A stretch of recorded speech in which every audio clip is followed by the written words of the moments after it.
Olá pessoal, na aula de hoje vamos falar um pouco sobre aleitamento materno. Dentre os objetivos, abordar sobre a importância do aleitamento, a técnica adequada, os obstáculos enfrentados e o papel dos profissionais de saúde na promoção, no incentivo, no apoio e na proteção do aleitamento. O aleitamento ele traz benefícios ao lactente, à mãe e ao binômio mãe e bebê. Vamos ver cada um desses benefícios individualmente.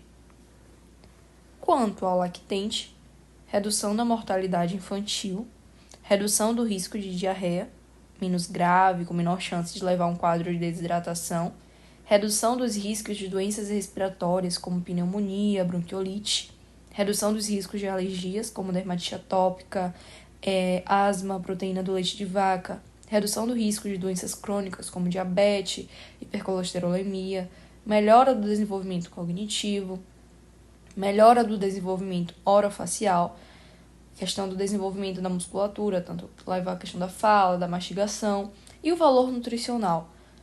Quanto à mãe, é econômico, gratuito, permite espaçar as gestações, pois mães que amamentam de forma exclusiva têm menos chances de ovulação, previne contra alguns tipos de câncer, como câncer de ovário, câncer de mama, câncer de útero, e reduz também os riscos de algumas doenças crônicas, como eu falei anteriormente, diabetes, obesidade, hipercolesterolemia, hipertensão e até mesmo doença coronariana.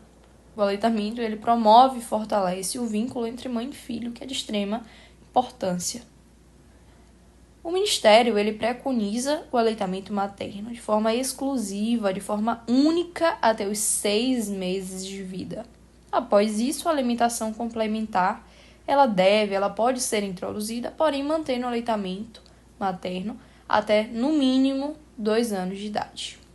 Esses termos são bastante cobrados em provas, logo é importante sabermos diferenciá-los. Quando falamos em alimentação materna exclusiva, é o regime alimentar restrito ao leite materno, pois a gente sabe que o leite materno ele basta para atender todas as demandas nutricionais e hídricas que uma criança tem. Falo hídricas porque o leite materno ele é constituído de 87% de água. O segundo tópico sobre o aleitamento materno predominante.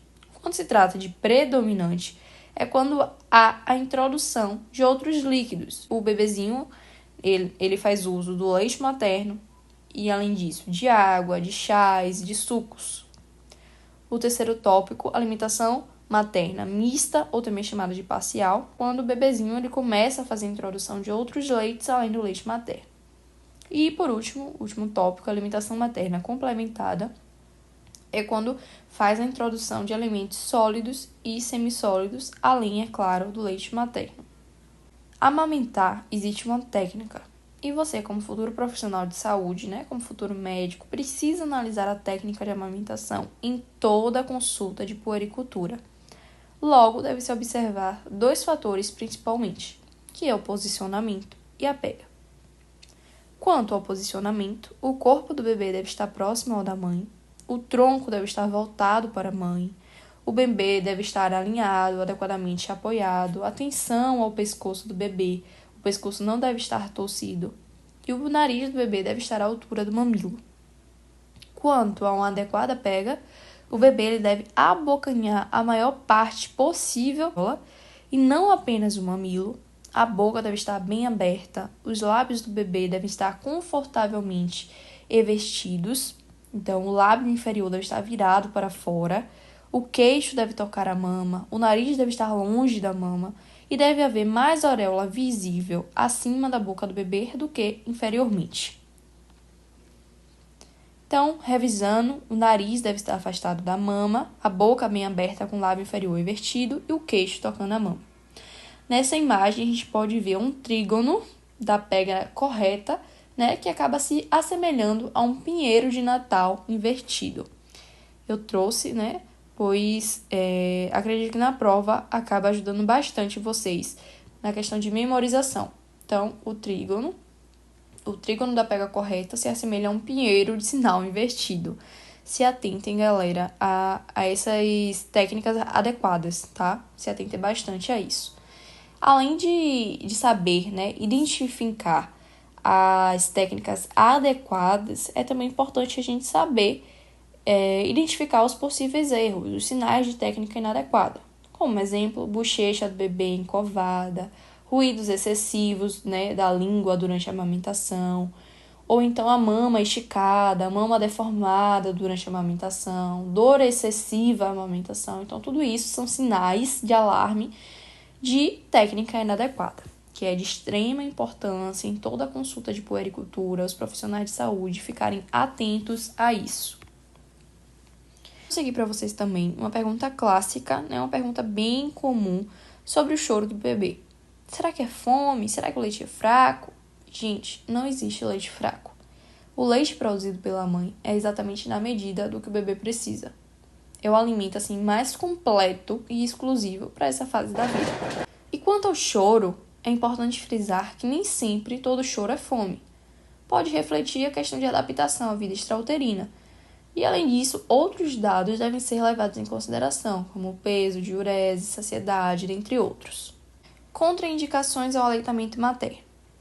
Então, filhos de mãe infectadas pelo HIV, filhos de mães infectadas por HTLV1 e 2, lactente portador de galactosemia, é importante, tá? Muita atenção quanto a isso. O lactente portador de galactosemia é uma das principais contraindicações.